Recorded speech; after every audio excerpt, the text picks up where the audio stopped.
Coming at you from the frozen tundra that is East Central Alberta, Canada. Streaming live on YouTube, Facebook, Float, Odyssey, Telegram, and Twitch.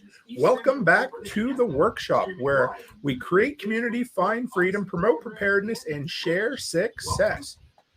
Tonight is episode 154, and this is August 14th, 2022, and I am Toolman Tim. Welcome back. Had a little feedback there. Sorry about that, guys.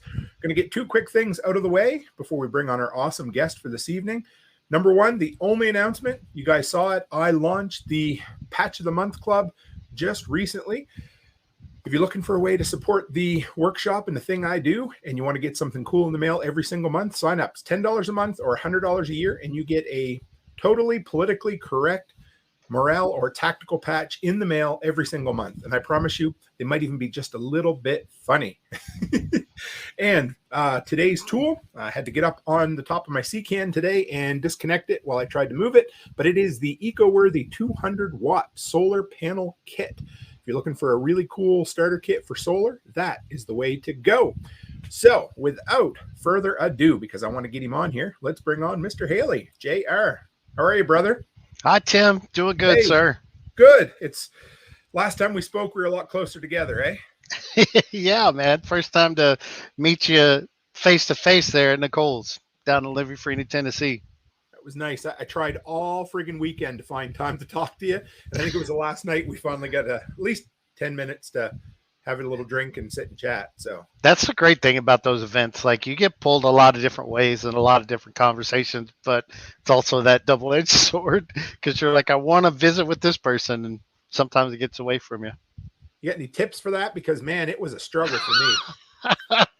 I don't think I'm as good at it. You get to go into so many of these events. Like, if you're a repeat visitor, you kind of get into a niche of seeing old friends. I mean, that thing, going to Jack's every year has been a vacation for me, and it's a reunion of a lot of people that you get to know, and the people that keep coming back. You meet new people every year. Some come back, some don't, but you definitely build some relationships and some friendships out of it. It was cool. There was people I'd known for probably a half dozen years. I'd never met face to face. We met, and it was just like old friends. It was fucking awesome. It was great. Yeah, hell yeah. So, who is J.R. Haley? Why don't you introduce yourself, man? Tell us a bit about you. I always get everybody to tell us their first high school job too. So let me know what you did there. Oh my Lord. Well, my name's JR. I'm from Oklahoma in the United States. I am back after a long roundabout way to my family farm. Nice. Western Oklahoma. It's 320 acres. My grandpa bought it in 1941. So my mom's still here, still alive. She's on the property too. So it's nice being back to that. I left our little small town of 1,200 people. Like, I graduated high school with like 31 people. So that gives you an idea of small town living. I left that, went into the military, went into the Air Force. I did that for 21 years. Nice. Most of that was in a version of the Air Force called combat communications. I did satellite communications was my background. Okay. So lots of deployments with that. Like, when we're home, there's no customers, there's no users. We're not maintaining a computer network or an entire comm system. We're just training with our mobile equipment, and then our job is to go deploy and set up in crazy austere places. So I spent almost 4 years in the Middle East from a lot of different deployments. Did you have to get pretty good at I don't know, how do you want to put it, like not fixing shit but making shit work out of nothing? It's the truth, man. That is, you just figure it out, because you're not going to always have the supplies. Like, nowadays I work for a civilian company. I'm doing electronic technician maintenance. So I work on intrusion detection systems, really? Closed circuit television, access control. And when I need things, I have a company credit card. I just go get the thing. There was the one I was working on, a outdoor camera. They wanted to move it like literally 12 inches. And it needed it because it didn't have the exposure it did, but I didn't have a hammer drill. So what I do? I went to Home Depot, and I bought the most expensive DeWalt hammer drill I could find because it matches with all my 20-volt system anyways. Yes. And I don't think they take that back, but that was not the military. So you definitely made do with what you had, and you just solved problems quite a bit of the time for sure. So you said you spent about 4 years deployed overseas overall, did you? Or? And then a year in Korea too, separate from all that. So quite a bit of it was deployed for sure. Nice. But yeah, those are some of the best of times, honestly. That'll be mixed emotions for people in the military, depending on their experience. But ours, we always had kind of there's kind of two sides to communications for the military. There's a white collar side, the guys that work on computers, they work on the indoor servers and everything. Then there's people on my side of the house that we're doing the radio frequency stuff. So it's antennas, climbing towers. You've got your network infrastructure guys that are burying fiber optic cable, burying copper cable. So a lot of this stuff. Sometimes we got cable television, which was one of our additional duties too. So you're running that to tents, you're running that to trailers and villas and all that, and that plenty of dirty work on that side of the house. So bring that up. Packrat said when they build grunt-proof gear for the military, the Army responds by building a stronger grunt. Pretty much. Give you more gear. Give you more gear. Here's an external frame for your pack. It'll hold more. Are you still a comms guy? Like at heart, do you do ham radio or anything? I know we were. I do have my ham license. That was just my own interest. Yeah. So I haven't done my general license yet, so I haven't gotten into the HF side much, but I do have my technician license for that. So I started the route for sure. Joe says his dad did cryptographic repair in West Germany. Yeah, they the crypto guys are definitely part of our organization in the military for sure. And it doesn't matter which branch, like they all kind of, the Army would call us commos, would be the short for us. Okay. But yeah, and I spent some time with the Army too, quite a bit. More than I like to tell you that. There's a reason I picked the Air Force. Love you, Army. But you did a fair. We picked on this at LFTN a little bit too, and we won't go in too far. But I was going to ask you did quite a bit of training too, didn't you? Like instructing, right?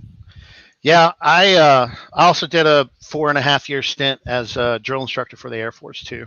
So that you kind of have two versions of it. Army, Air Force is a bit different. Our tours were 4 years at the time. Army was 3 years. The time that I was down there was pretty rough for the military, for the organization. So I ended up doing a little bit more non-voluntarily. But after I did the first 2.5 years of the Hut 234 every day, up, alarm goes off at 2:50 in the morning. You're getting ready, driving in, shoving a cheeseburger in your face at 10 p.m. on the way home at night. And that for 2.5 years. And then I finished up on what we would call the academic side. They call it the war skills side at that time. But basically, every student that went through the 8.5 weeks for the Air Force at the time, there was 80 academic hours that they had to do in the class. And that could go from anywhere from fighting skills to ethics to all kinds of the whole gamut. Basically, if anybody's familiar with Death by PowerPoint, like it's kind of that. So I ended up having a team of 27 instructors that executed all of that academic instruction for about 35,000 recruits a year that would come through the Air Force at the time. Were you a born public speaker, or did it come with time for you? Man, I don't know if anybody bored that way. I don't think so. Yeah. I think it's definitely a learned skill. I don't know. Maybe some people with that gift of gab, right? Maybe those are the people that would be born to it. I did get pretty well.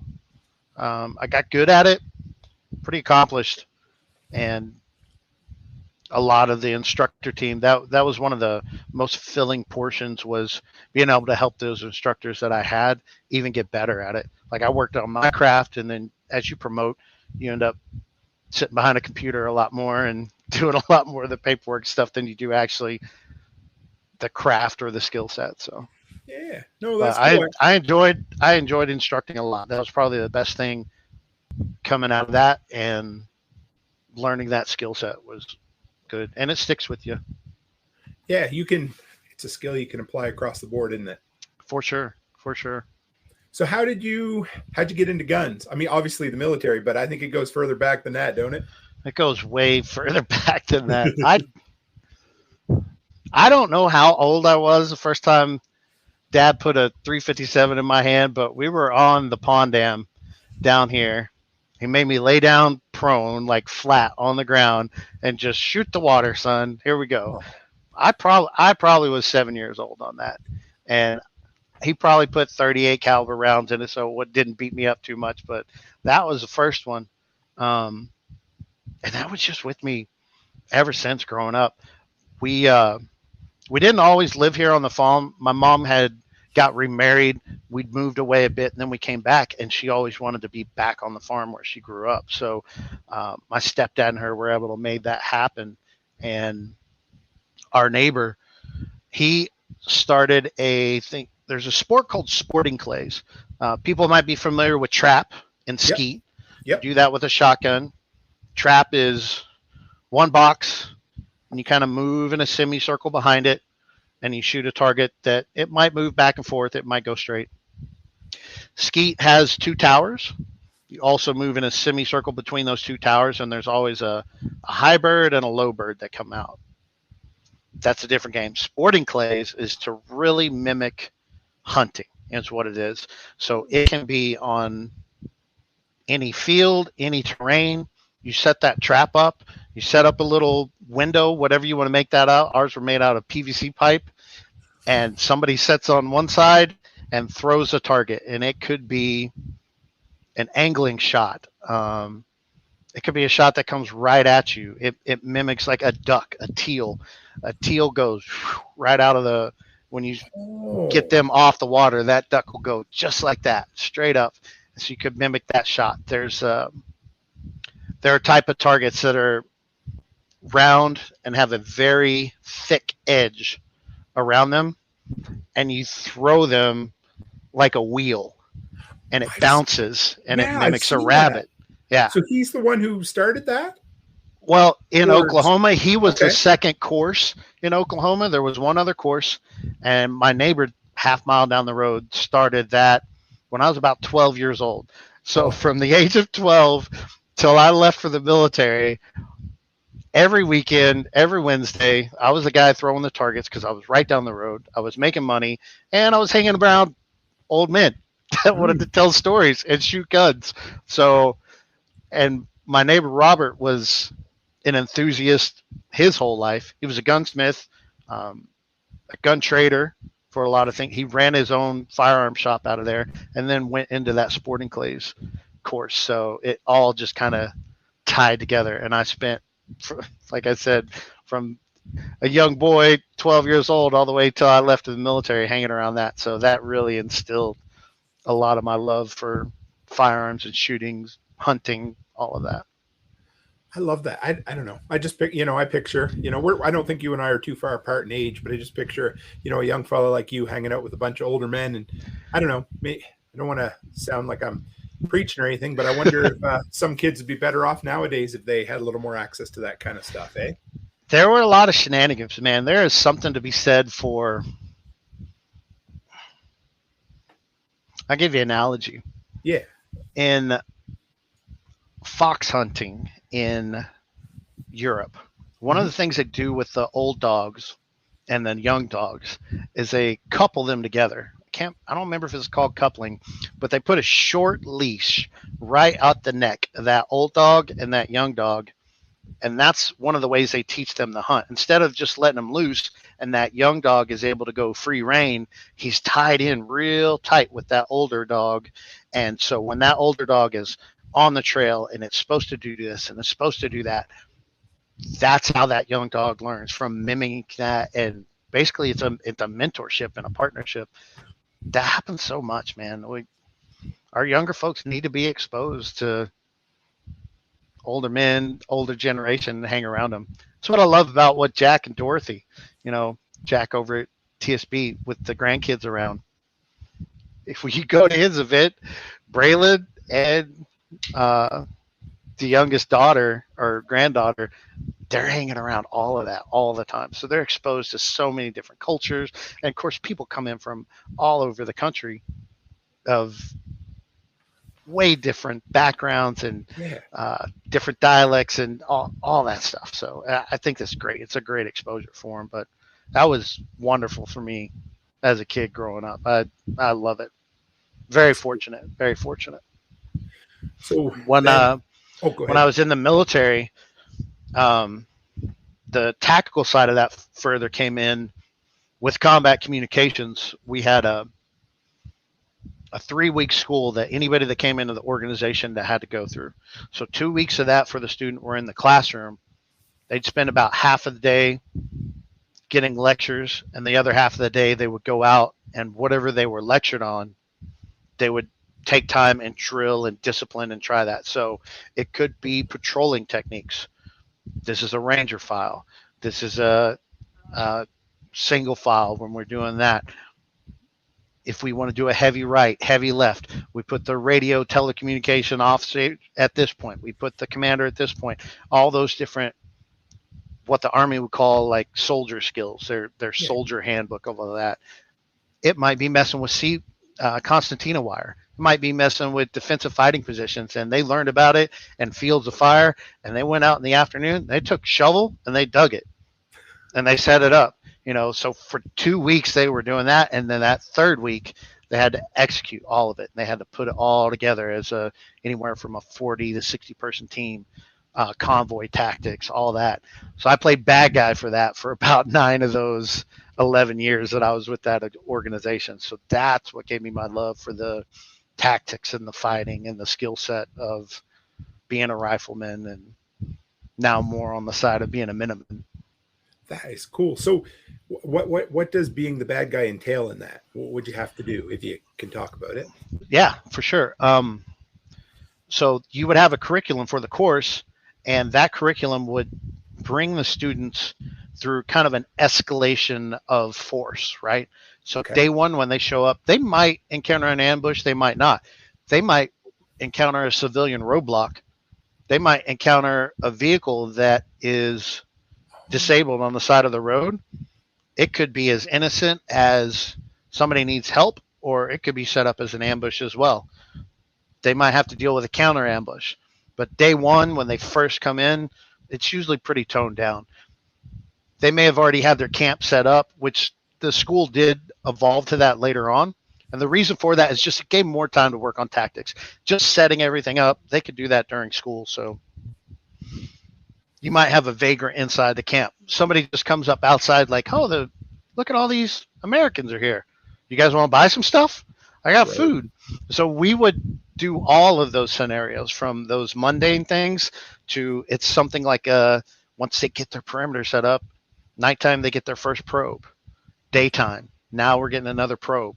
It's not a full-on attack. It might be 2 or 3 guys. How do they respond? Now we're testing that.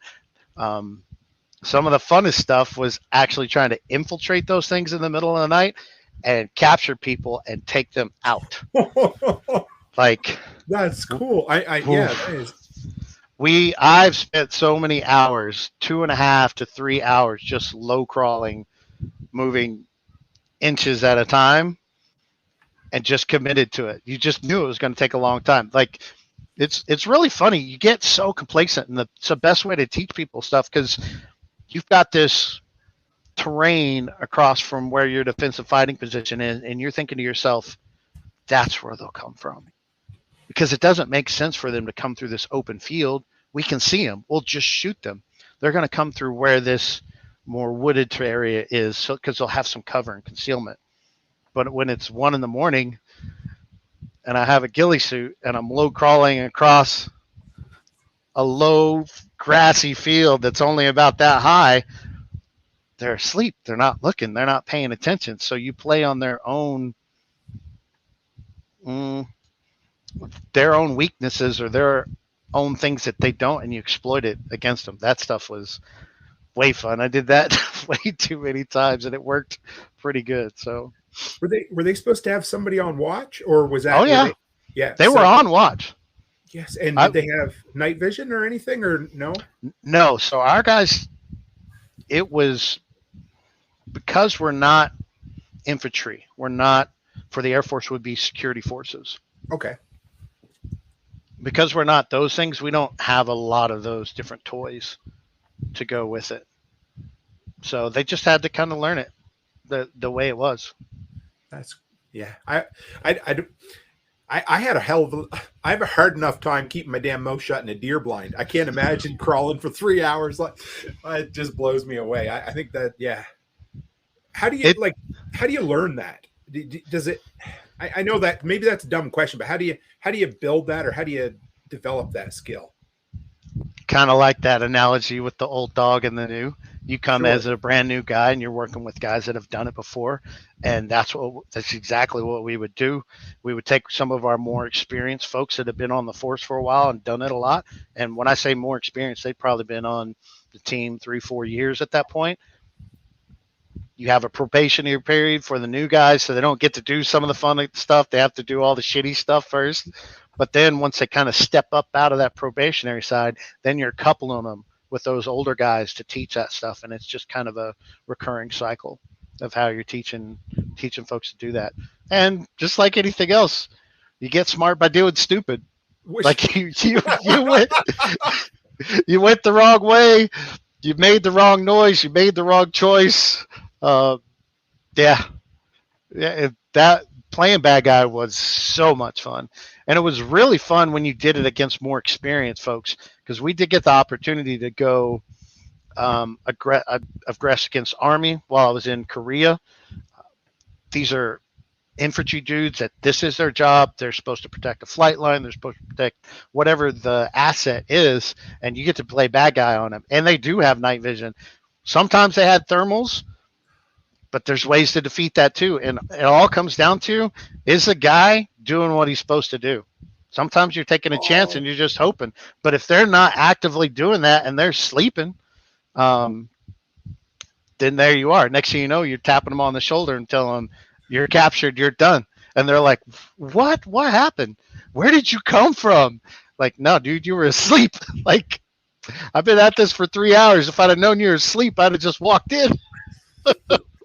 But if you'd have walked in, they'd have damn well caught you. Probably that's the experience, I suppose. Somebody would have. One of the other odd techniques is the Kevlar helmet that you would wear in the military. Yep. The bad guys, we didn't wear those.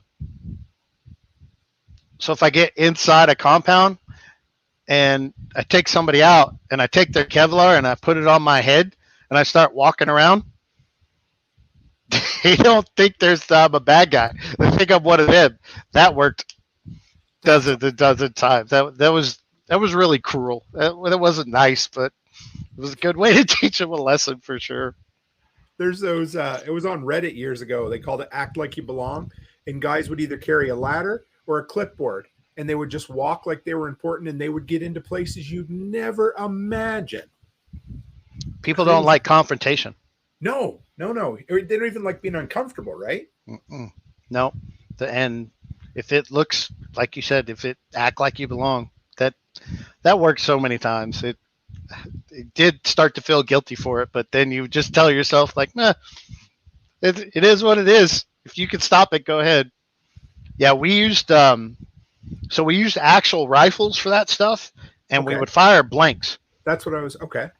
Yeah, so you're using a system at that time that's called MILES, which is an acronym for Multi-Integrated Laser Engagement System.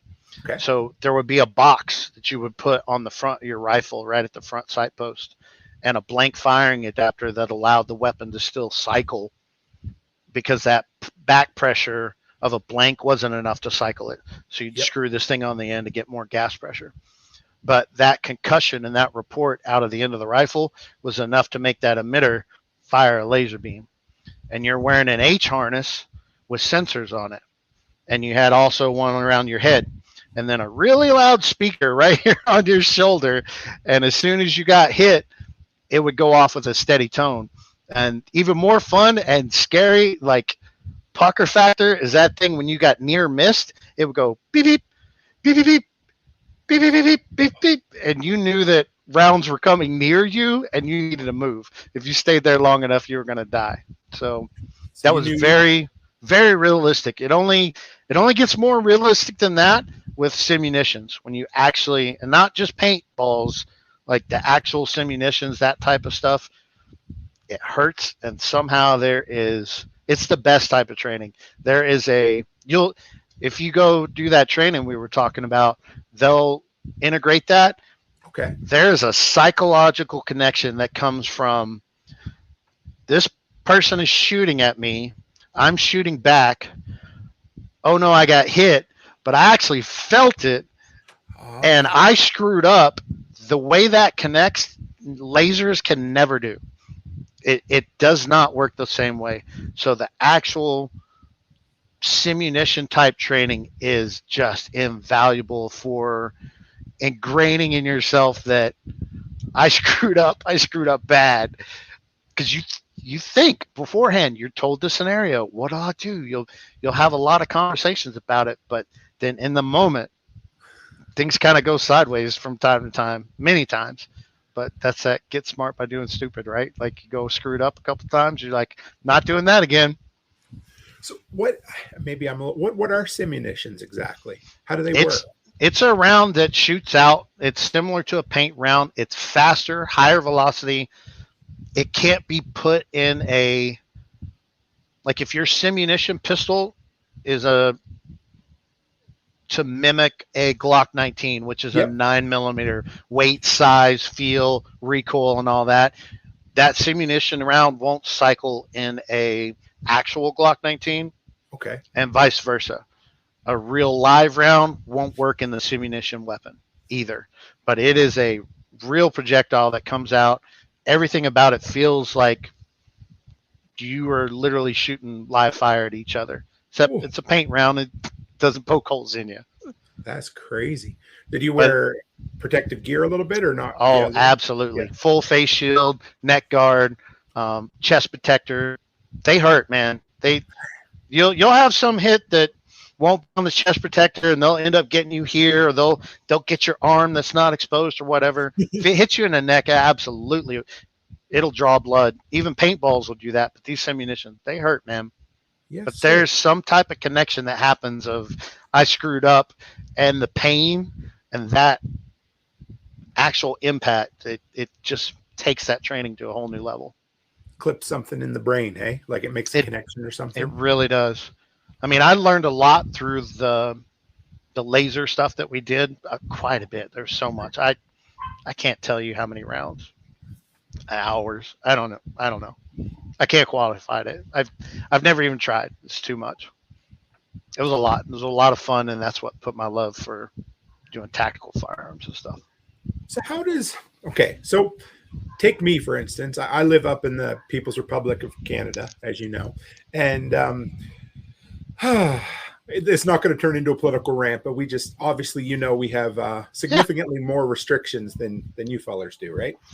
So how does one become, I know you probably say practice, but how does one become better? Where do you start to go from, I just pick up the 12 gauge and go rabbit hunting or whatever, you know what I mean? Like, how do you get better? Where do you start with that?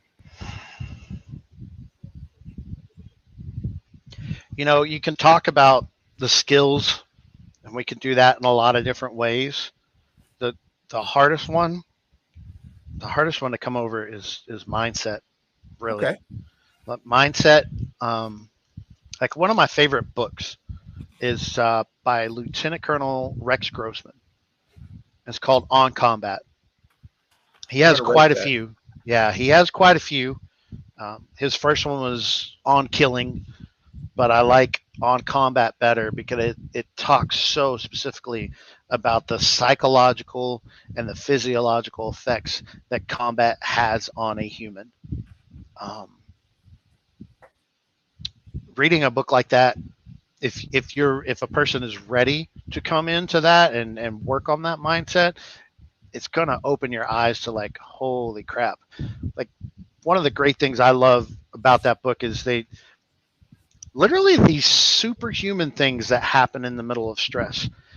You can take it from an analogy to, we've heard about someone's trapped in a car wreck and that car is stuck on the side of the road and someone ripped a car door off.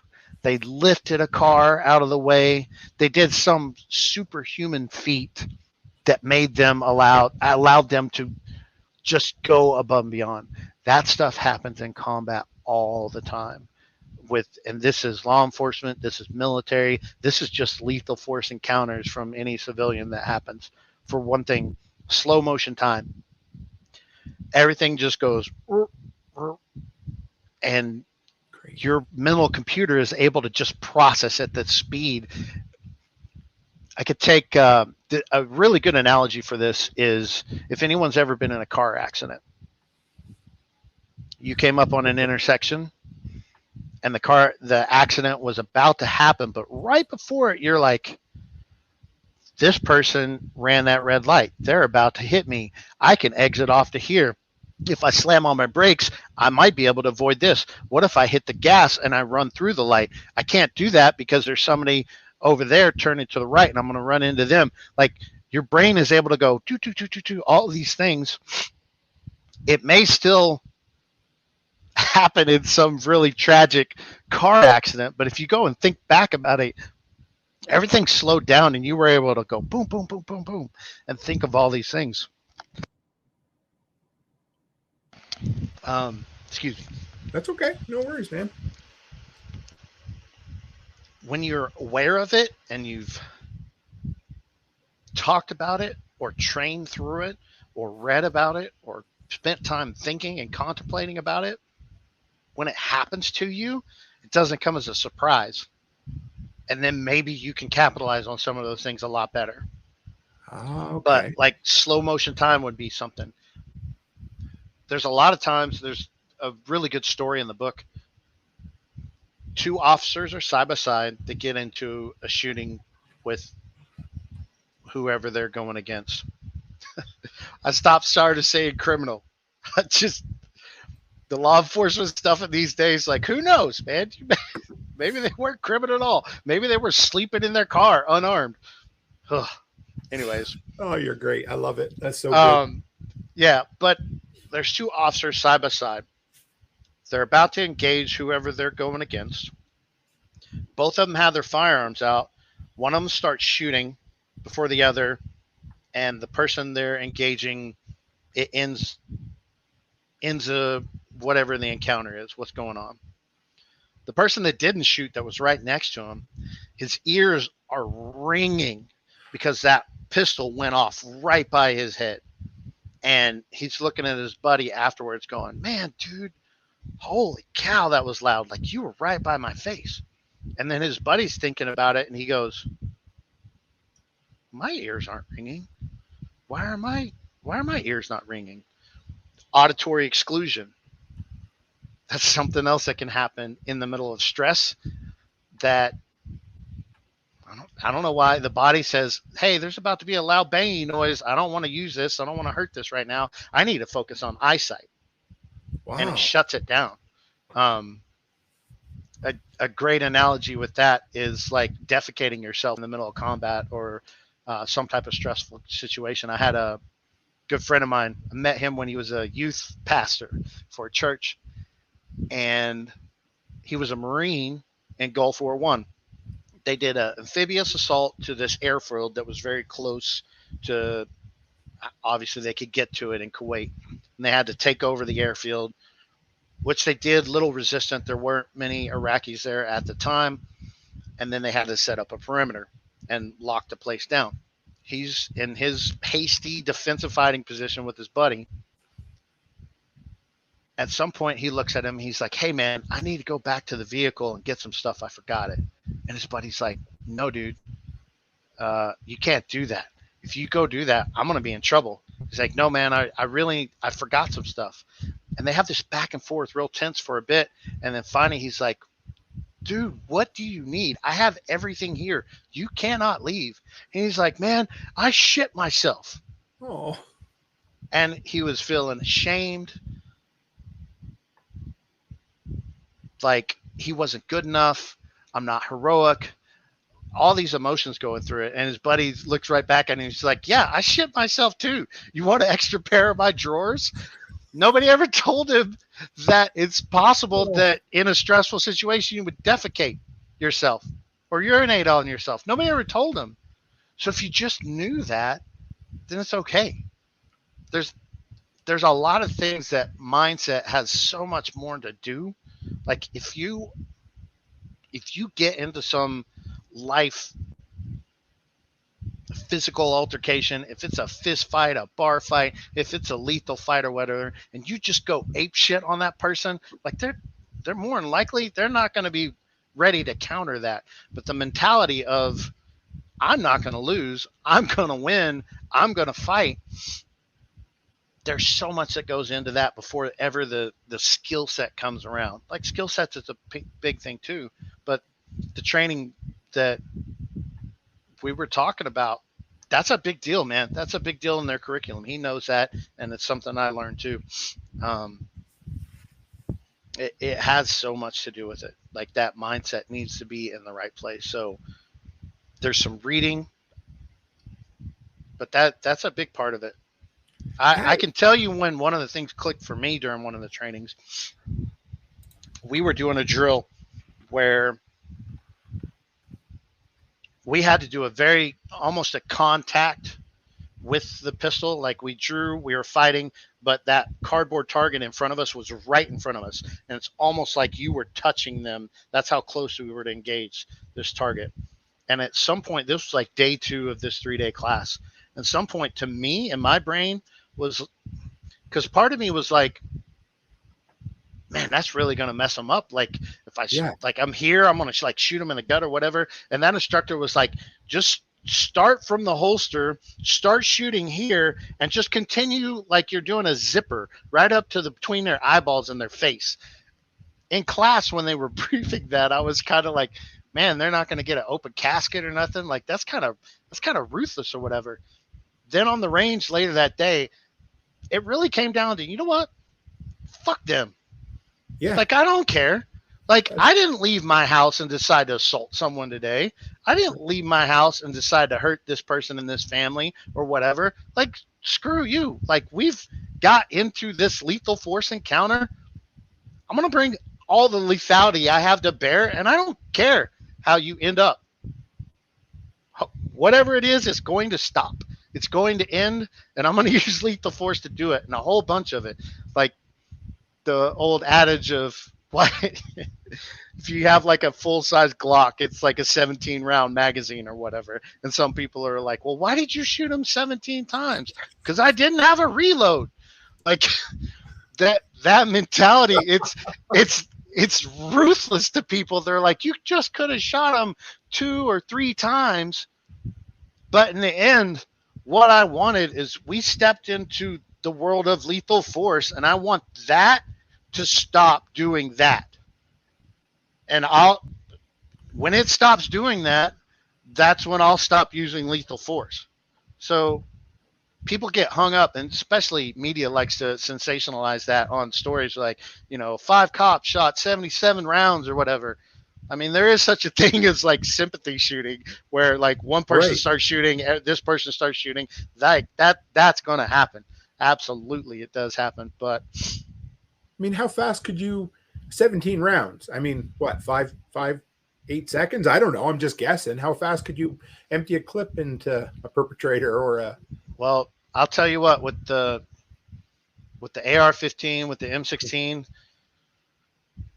There was never a time when we were doing that training and engagement that if I shot 1 round, it was because I was far away and I was trying to just hit something. Yep. If it was what we call close quarters combat, urban combat, moving in between the terrain, moving back and forth, there's never a time I don't think I pulled that trigger less than 3 times. It's usually like 3 to 5, very, very fast. Like that just seems way normal to me. So I don't know what the number is. Pistol's a lot different because when we're pistol, that 2 points of contact that we have, it is very easy to miss. It is the most perishable skill of the fighting skills when it comes to using firearms. When you're using a long gun, I have both hands, I have my shoulder, and I have my cheek. All of those things help me to line the shot up very, very well, especially if you're shooting something like a M16, AR-15. It's a very low recoiling round considered all that, so you can get back on target. You can fire really, really fast with that. On a pistol, depends on how far away is it. Like if it's that close, like I was talking about that scenario, you going like that is enough to aim it and make it hit center mass. So, right. But if we're talking 10 yards, 15 yards, you can't really fire as fast. I mean, you can sling stuff that direction, but it's probably not going to be that accurate. There's a good story in that On Combat book of a undercover detective. They're in a hotel room. He has backup outside. Whatever the person they're going against, they draw weapons against each other. The undercover police officer had a .45 caliber pistol. The other person he was shooting at was lower caliber. It wasn't .45. I don't even know if I remember it saying it in the book, but in my brain I remember like a 9mm 380, something like that. The person he's shooting at, the cop is shooting at, he hits him 3 different times, and that dude is still fighting when the backup comes in. With the 45. That mentality of that dude that he was going after, bad guy in his purview, said, I'm not going to die today. I'm not going to stop fighting. There's examples of, there's plenty of examples of law enforcement officers that can get engaged in combat and they get shot once and they just quit fighting. They literally die and bleed out. They got hit one time because the mentality hasn't trained through that. The physiological thing of that is that this cardiovascular system, this hydraulic system that is pumping blood through our bodies, it's going to keep working until it loses too much hydraulics. Right. So like how do you, system. Yeah. So how do you make it lose a whole bunch of hydraulics? You poke a lot of holes in it.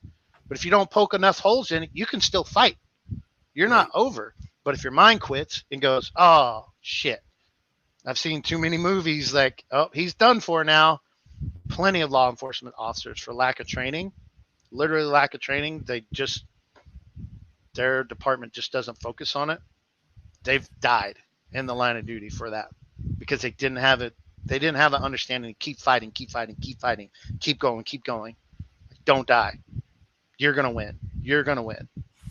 So it's funny. This exact topic has come up in, I bet you, at least 4 or 5 interviews over the last year that I've done. And I don't even bring it up on purpose, but it just seems to be a theme this year. And it's kind of interesting. But so, and I've asked this, and I've asked it in Telegram because maybe, I don't know, how do you get that mindset? How do you click that in your brain? Do you know what I mean? Because I don't know if everybody has it or if it's developed or. I'll tell you 2 ways. What we were talking about is training, reading, meditating. We think about this. We're watching videos. That's one way. That's like the academic way, right? You know, another way that does this, tragedy. Tragedy does it. Had my apartment broke into when I was very young. I say very young, 20, something like that. Like, I don't even think I was 21 yet. Come home, my apartment was broken into. You know what I felt like that night? I didn't feel safe. Why? If they came through the door when I was gone, they could come through the door when I'm asleep. How am I going to know? There's no buzzer. There's no alarm system. There's like this. When you get put into stress, trauma, tragedy type stuff, that's one thing that'll shift your thinking real fast. I've got some friends, like, this will be an old reference for some folks, but in Oklahoma, 1995, the Murrah building got bombed by Timothy McVeigh. Yes, sir. Right? That was the biggest domestic terrorism event at that time. I think it was 197 folks. I have two friends that were in that building in the bank on the first floor. Yes, sir. On that, during that. It changed their life. It changed their whole world. Like, it changed their whole outlook. They started doing things. Like, coming that near-death experience, it said, okay, I'm going to start doing things. And where I met them at was in college, actually. They were both in their mid-40s, and they decided, you know what? I don't have a degree. I should go get a degree. It was just one thing they wanted to go. That's where I met them and got to become friends with them. But it was out of a tragedy, out of a trauma experience. That's one of the other things that'll do it. Like, you get carjacked, you start thinking different about your life. If you've never had any of those type, if you've never been in a lethal force, even a rough fist fight, like, I've been in fights where you kind of knew that once somebody got the upper hand, it was over, right? Like, once somebody kind of succumbed to whatever the damage was or whatever, or they stopped fighting, like, it was over. You didn't think that was life and death. You just thought it was a fist fight. I haven't been in one that was like, I might die. Like, this might be the end. Guarantee you that'll do it. But those are kind of two of the ways. But that's where that training comes in. And when they put you in situations like I was talking about with the simunitions or whatever, you thought you were good. You thought, I'm going to be able to handle this scenario. They told you everything. They'll put you in just a restaurant scenario. Everyone in there is dressed up in their protective gear, and something's going to go down. Something's going to happen. Your mindset might be, well, somebody from the outside is going to rob the store. What you didn't know is what the instructor set up on the side was that this husband and wife team over here, or this couple over here, are about to have an argument, and they're about to get in a fight. And then somebody else is going to solve that because he swings at her and somebody's going to draw a gun. Now what do? That's crazy. You thought somebody was going to break into the store. So that's what that training does, man.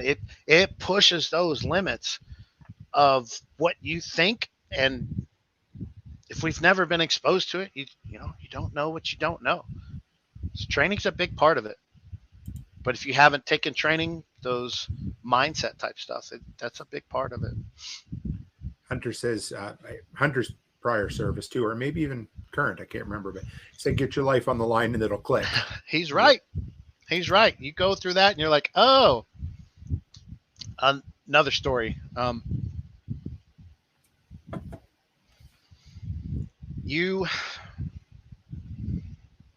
We do a lot of first aid training in the military because you're your own first responder, right? Right. When we talk about prepper and preparedness, you're your own first responder. You're the one that's going to be there first, or a family member or something. You're the first one on the scene. So we do a lot of that in the military. Hurricane Katrina happened in whenever that was, 2005. We'd been down there for a month and we were heading home. We were located in Oklahoma City. My troop that was in front of me was driving a 5-ton truck towing a generator. It's a single axle trailer. It's very short compared to what that truck is. Long story of it is that truck should have going off the road a bit, come back on the road. It jackknifed, flipped the truck, and she slid off the road.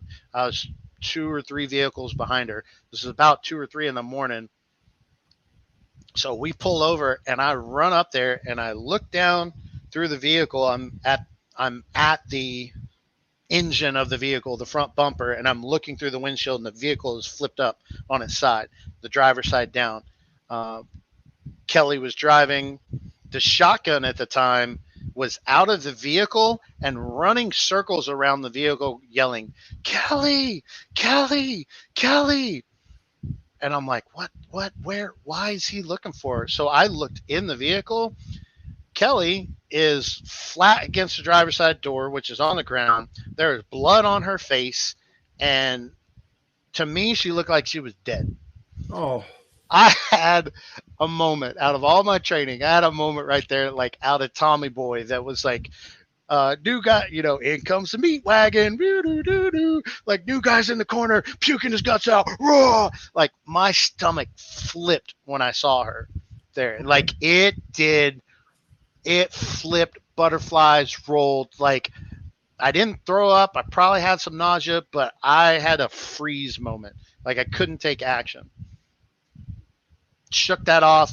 I think the next person right there just kind of shook me out of it. We took care of her. She was fine. She never got in one of those trucks again. She was just unconscious, but it knocked her silly. Years later, my child is probably 15 years old. She's getting blood drawn. She's on the third vial, and I watched the color drain out of her skin like a cartoon character. Like if she had a spigot at her, and you turn that on, like her tan skin went to white, and just like this, like do, just dropped down, right? And she passed out. So at that moment, I hip checked the nurse out of the way. I scooped her up, and I did first aid buddy care. Like I propped her knees up, I propped her head up, I laid her on the ground, I treated for shock, and nothing. My wife, who's also in the military, freaking out. Like definitely went through the freeze moment at that time. But she'd been through most of the training that I'd been through too. You just never know how it's going to freaking affect you, man. So putting yourself in those situations, getting in that training, that's why I promote that simunition so much. It's so realistic. It makes your mind do backflips that you never thought of. Hunter says it's hard when it's a person that's close, but strangers, not so much a problem. Is that sometimes the case, or what do you think? Of all the times I've had to interact with a stranger in that type of situation, I've never had an issue.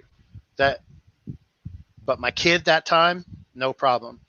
Kelly was the only time I really had a freeze moment on that. Just no idea. It never happened again after that. But going through it, if it got anywhere close, the next time I was going to realize that right off the bat and be able to shake it off a lot better.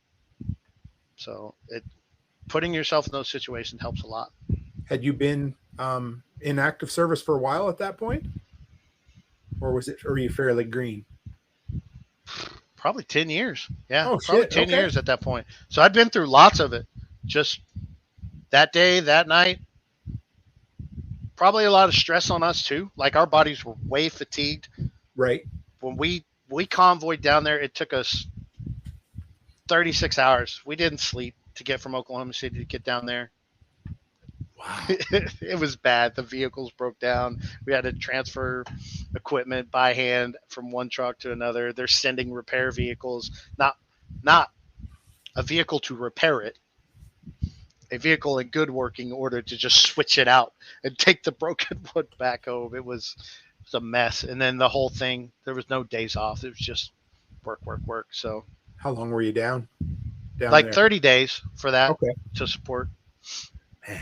I had Phil Rabley. He's from the Matter of Facts podcast. He got deployed there too, and is telling quite a few stories. I think it was a big part of what got him to be a prepper. Just seeing how it's hard to be prepared for something like that, I suppose, but just how unprepared so many people were. Well, for the trauma or the traumatic thing, like I didn't kick indoors. Like I wasn't a ground pounder or nothing. 2004 was my first trip to Iraq. Had a convoy I was on for that, and we took an ID hit. There was only 7 vehicles. I was literally in a Greyhound bus that day, like a 55-passenger Greyhound bus that you stowed your luggage underneath. Like you grabbed the doors and you went like this, and you put luggage under there, and you put that down. It wasn't an armored vehicle. It was a freaking bus.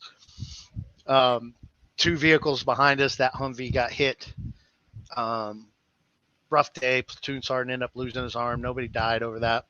But I came back home from that deployment, and I was like, okay, it's time to get a concealed carry permit. It's time to start that journey. And it was through that trauma and tragedy that was like, click, mindset change. And that's probably when I started taking definitely when I started taking more civilian courses too, other than the military training that I'd been through. That was the kind of the first up close and personal kind of thing. Yeah. You have a close life and death thing. It kind of pushes the needle a bit. I had Greg from the Apocalyptic Preparedness School in Edmonton. He did. He was deployed in Bosnia and Afghanistan a couple times. So he was he went minefields in Bosnia. And yeah, I asked him, he'd come here for coffee a couple weeks later. And I was like, I don't get it. I said, you can go out, and he told me, he said, I can go out and, in a minefield, but I still don't like public speaking. He said, just made me laugh. But he said they, whenever they were going out in a convoy, the drivers, I think it was the drivers, would put tourniquets on beforehand. They wouldn't be tight, but they'd be in. Yep. That can't that can't be good. It's sobering. Man. Yeah. Yeah, it's very sobering. Yeah, here's a funny thing on training. We had to change mindset on tourniquets. When you're doing training, you oftentimes hear the phrase "train like you fight," right? Train, play like you're going to win. If it's a sports, right? You're playing sports, you're practicing, play like you're going to win, that type of stuff, that mindset. One of the things that we found out in our medical training that the doctrine had to change is you put a tourniquet on in training in the classroom and you start to turn the knob and you tell the student, you don't have to crank it all the way. We're just simulating it. Just give it a couple of turns. This is what we're looking for. And then that's how much you would crank it down.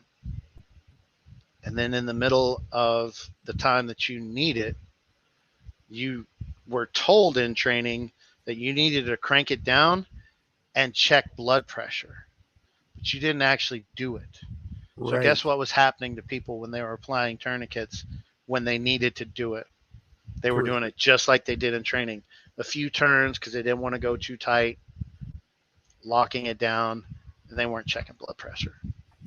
And then somebody else had to come along and go, hey, man, dude, you didn't get this right. And then but in that moment when you needed it right away, the training was bad. So that doctrine had to change. Plenty of that stuff evolved like that, but it matters in so many of the things.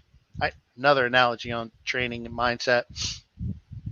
While I was a drill instructor, we had an actual fire in the facility, in the dining facility, the cafeteria.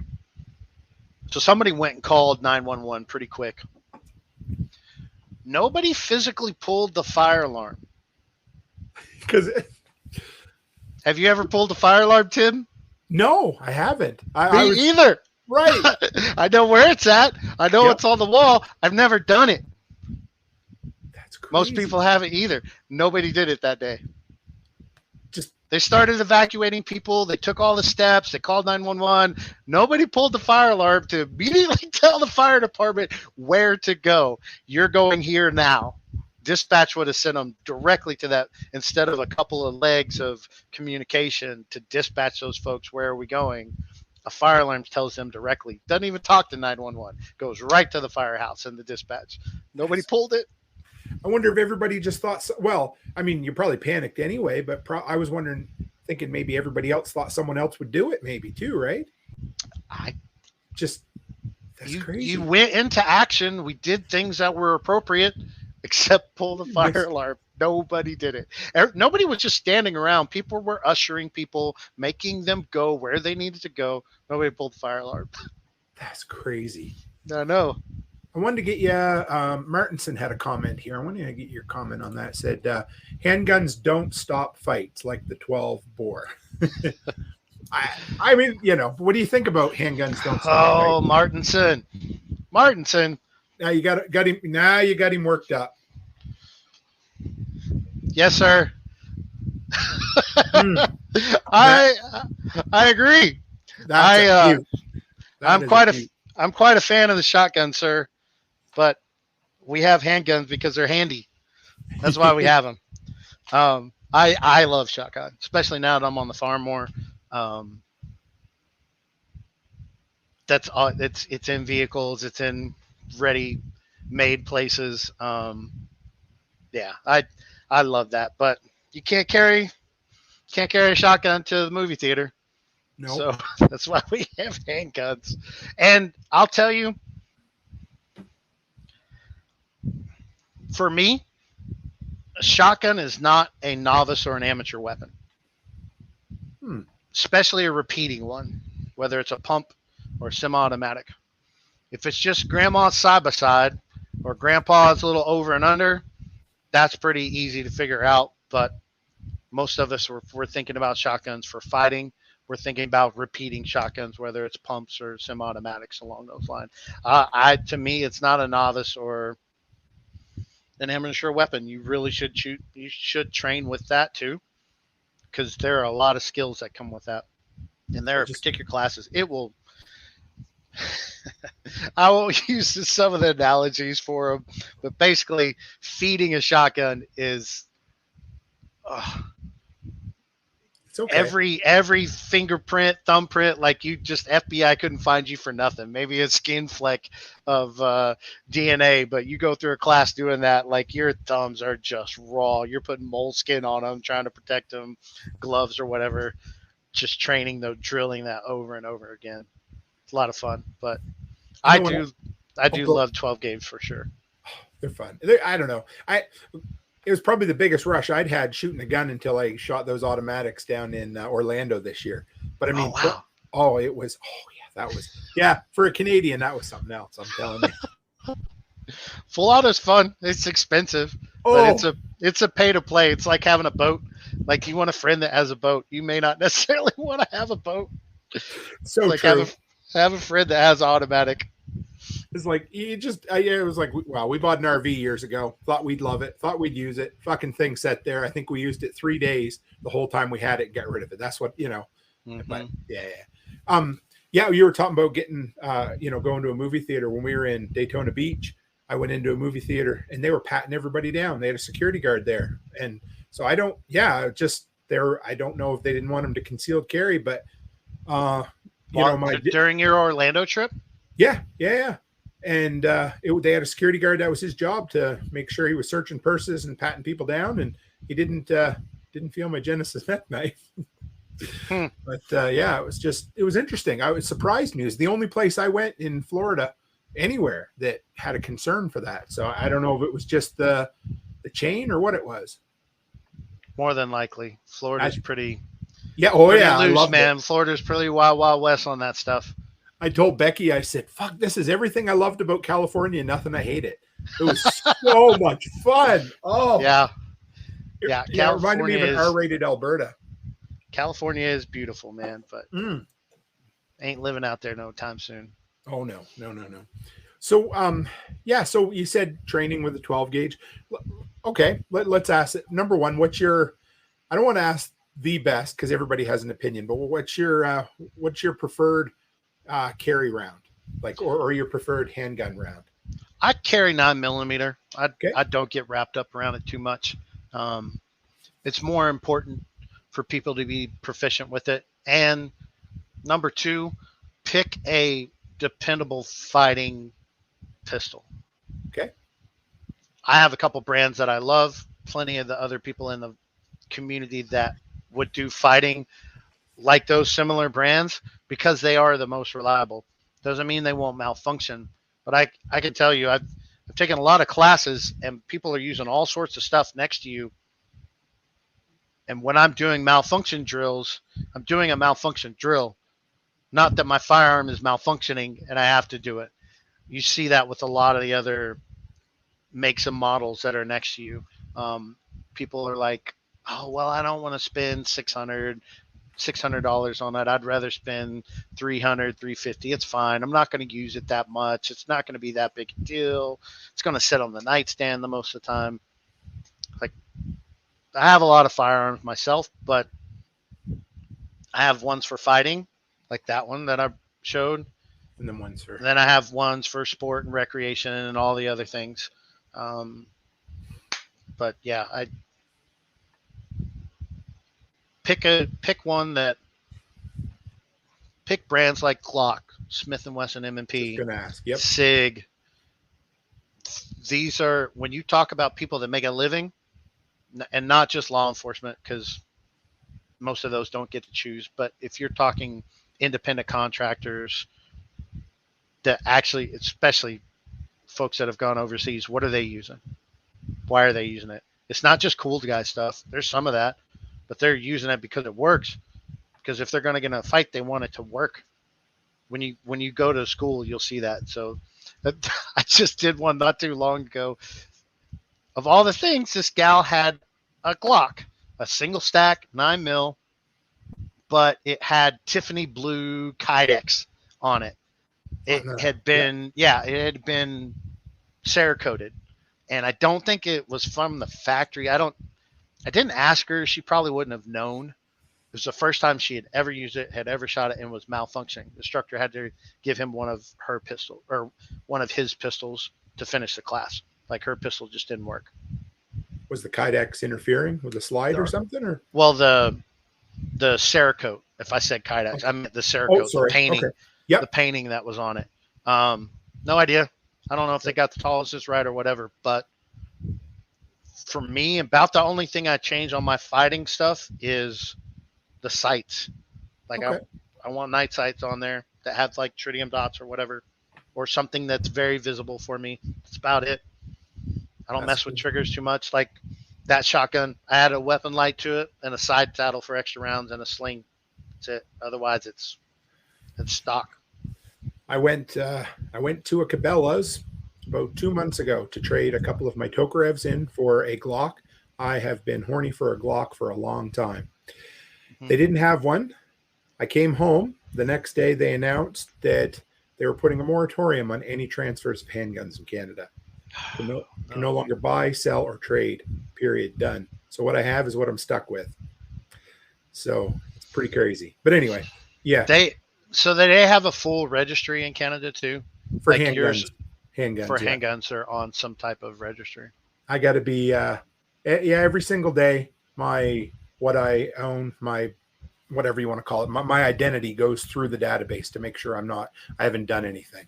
Wow. Yeah. Long guns. They used to have doing a background check on you like daily. Every fucking system. Day. Yep. And Whoa. They can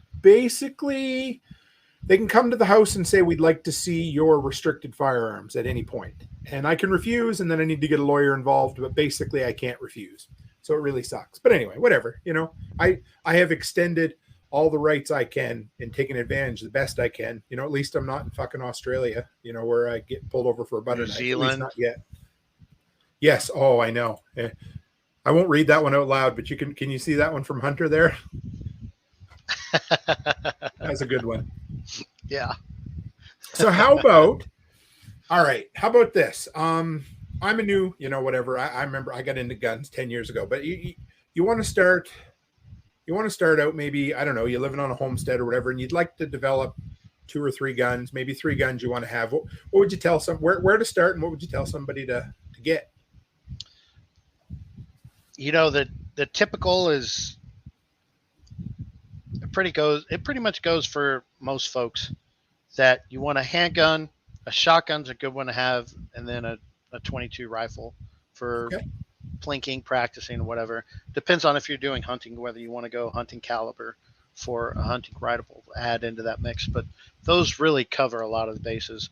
Shotgun's super versatile, but again, you can't carry it with you if you're in a place that allows concealed carry and you want to take on that burden and live your life that way.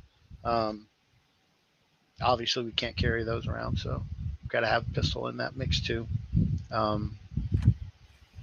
There's lots of folks that will go down that rabbit hole for a long way.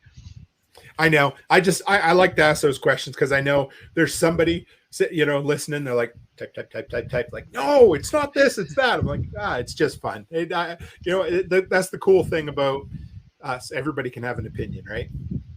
Yeah. Ruger 1022 on the 22 side of the house is wonderful. It's the Chevy. It's a 357 Chevy of the firearm world. There's all kinds of stuff for it.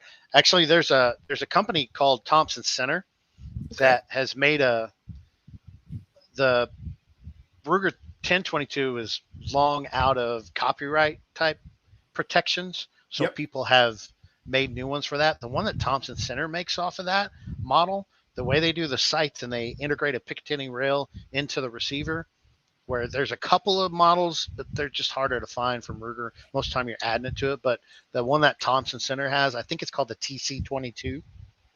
It's a great one. I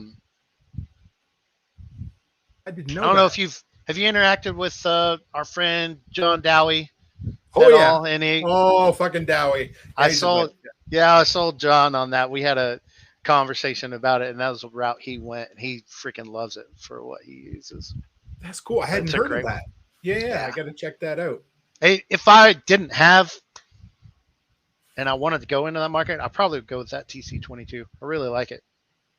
Yeah, it comes with a couple of other things that are add-ons or have to get special models, but they're stock. They're just where the Ruger 1022 has evolved to of everybody pretty much does this. Thompson Center does it right out the gate. It's a great one. Is there a Ruger 1022? Like, I don't mean, okay, if you wanted to grab a 12 gauge, is there the equivalent in a 12 gauge? Do you know what I mean? Like kind of the all-time standard? There's two. Yeah. The Remington 870 and the Mossberg 500. Okay. Those are the two foundational pump repeating shotguns that everybody else is kind of the standard on. You have Berettas, you have Benelli's. Benelli's push the envelope on a couple of their cycling systems that they do, but you're not going to go wrong with the Remington 870 or a Mossberg 500. There's a few differences that don't matter to most folks. The reason I do Remington 870, which is what that one was, it's what I grew up on. Those controls, where the slide release is, where the safety is, how it functions, it's in my DNA. Like, I started shooting that thing when I was 10 years old. Like, I started out with one that neighbor of mine, Robert, gave to me in a 410, let me borrow. It was his. And next thing you know, that next dove season was a 20 gauge 870 for me. So I like 20 gauge. I love 20. I did a lot of rabbit hunting with my dad growing up, standing in a tree and shooting with a dog running. And he always had a 20 gauge with him. And I love it. Yeah. It's a pretty good versatile. I've got an old one, but do you ever inherit any guns? Oh, go ahead. Were they beagles? Yes. Yeah. We call them rabbit hounds, but they're beagles, and they chirp or, they squeal and scream and they get so excited. And yeah. In Nova Scotia, circles. Where I grew up, that's exactly long circles. Never catch you just wait. You wait for that dog to be like, it's like loud, and then it's like they're coming back around. And you're like, boom! It's like hearing an ambulance coming. You know how the Doppler sure effect or whatever. Yeah. I don't know that I could ever own a beagle or a hound. Period. Just all the braying and all the talking, but man, they were fun to hunt behind. I had a buddy that had quite a few. Done some of that. I didn't appreciate it at the time. I mean, it was February. It was friggin' freezing. Dad said, okay, here we go. And we'd walk down in the woods and climb a tree, and you'd stand there for 4 hours freezing your nuts off. And, but looking back on it, those pretty fond memories, Oh, yeah.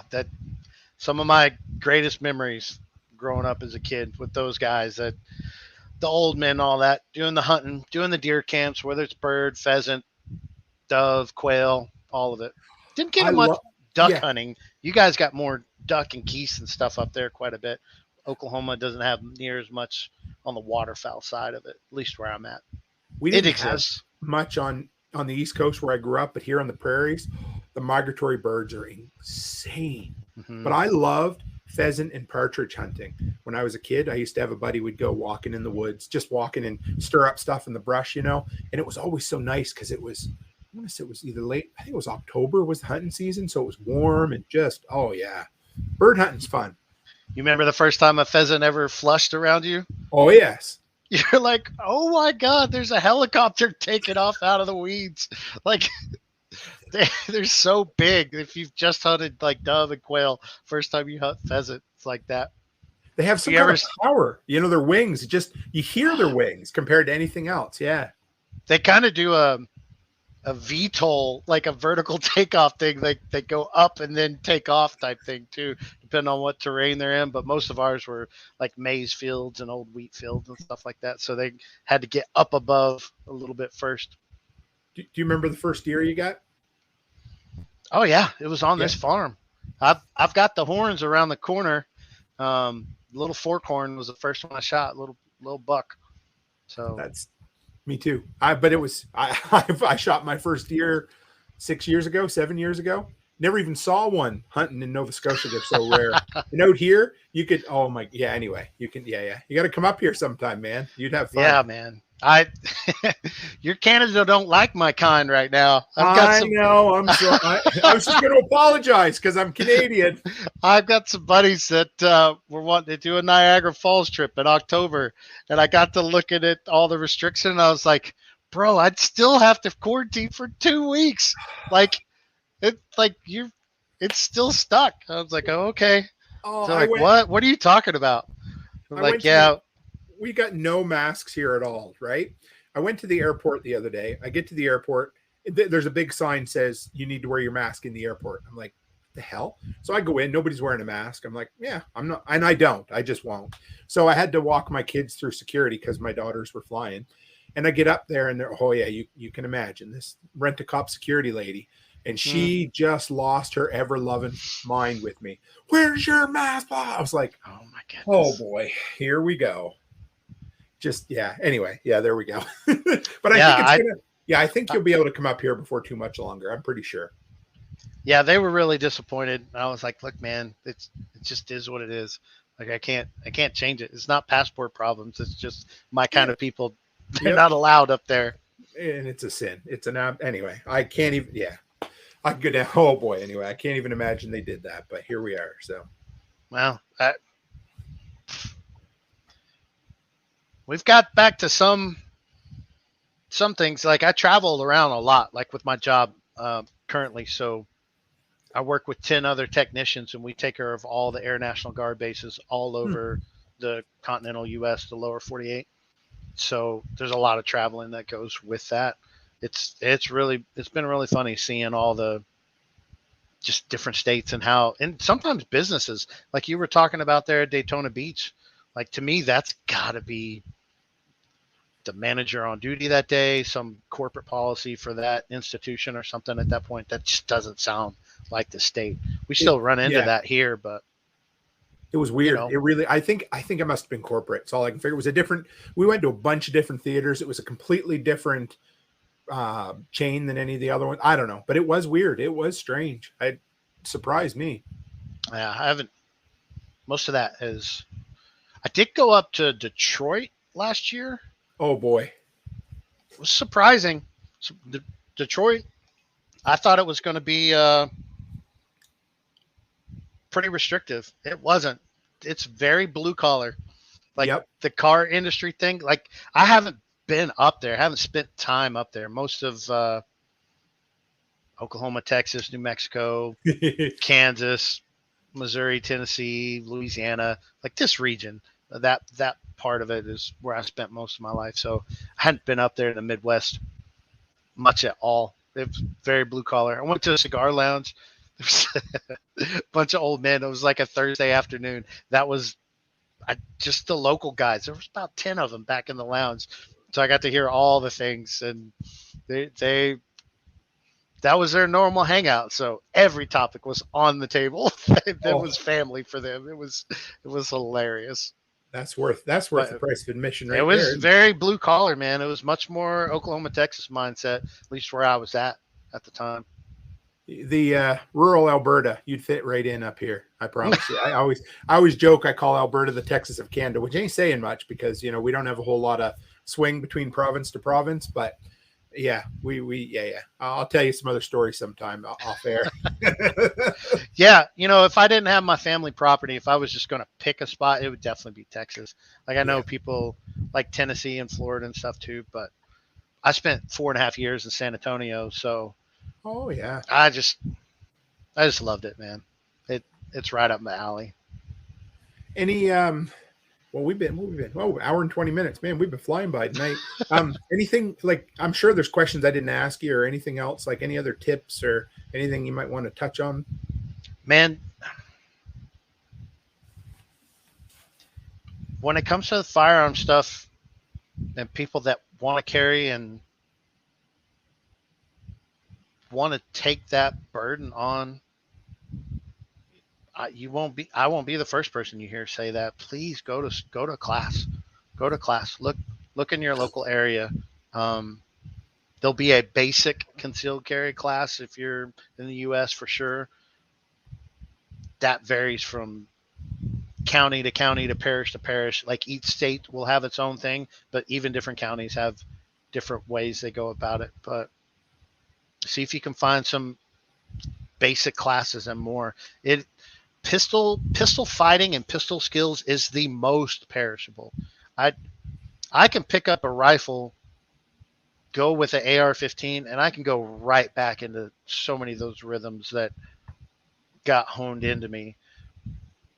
You put a pistol in and I don't shoot for 6 months, 12 months, if I don't do something like that, it tanks really, really fast. It is a really perishable skill. So it's like what I try to do is about 50 rounds a month. That's it. I don't even have to do that much more. Like I have my own shooting range on the place. So I've got a dueling tree that I use that has like 6-inch plates on either side. That one's good enough. Moving off the X, like some of the places that you're going to go to, you're not going to be able to draw from a holster. You're just going to have to stand at the line and shoot. If you're going to carry, please go get that training, man. It's one of the things that'll change that mindset and help so much. Like doing those classes, it matters. It matters a lot. If you want to, it's fun. It's really fun to do, and the people you meet are just a blast. Like the mindset is just fun. Everybody's there it really is enjoyable. What distance do you train at when you're shooting your tree? Your shooting tree there with the plates. Not recommended steel distances. That's more like 20, 25 yards. I'm usually at about 15 yards on that 6-inch dueling tree. That's actually, I miss that plenty.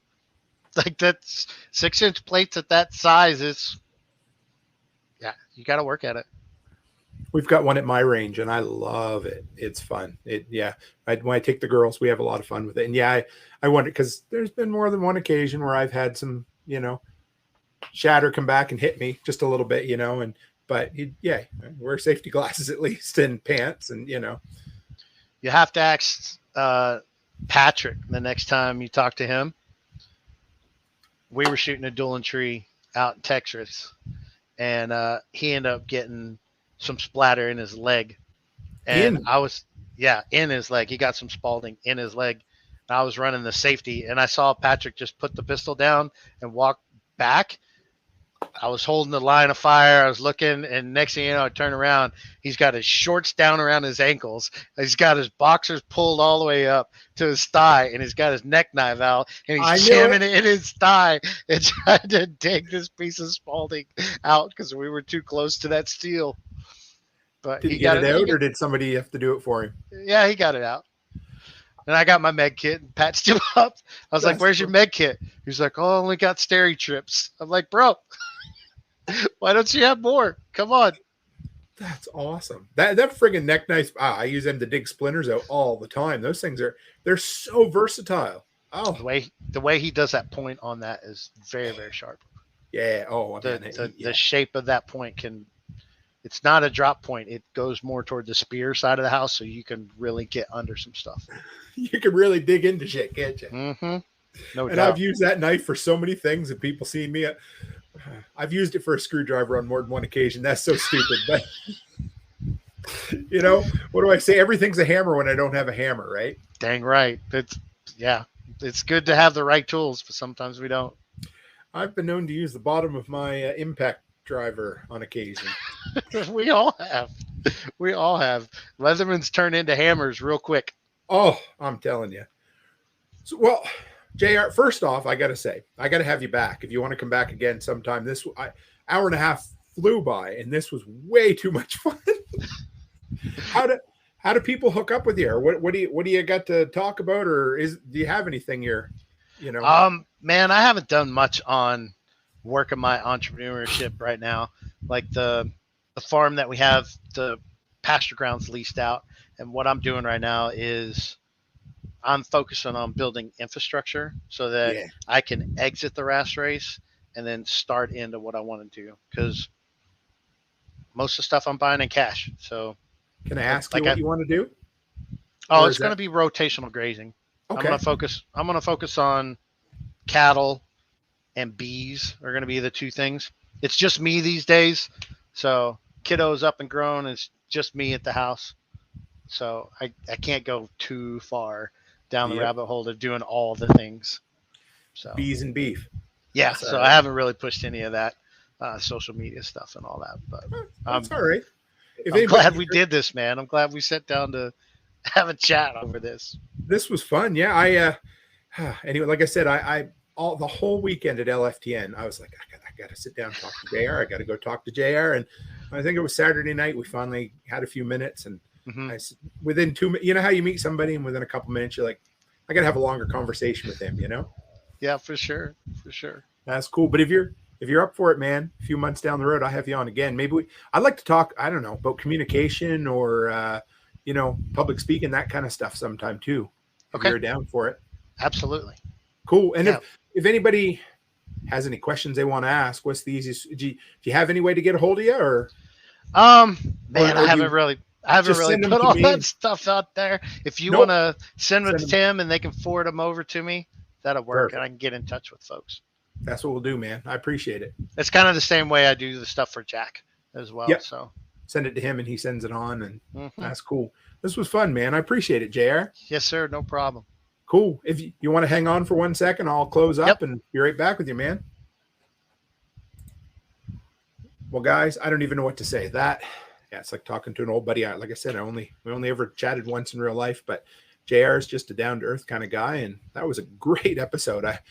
He had a story for everything, so I hope you enjoyed it. I really, really do. And we'll see. Let's see. Thursday will be the next show. We'll have a preparedness show on Thursday, and back to the regular routine this week. So, guys, as always, stay happy, stay healthy, and have a great week.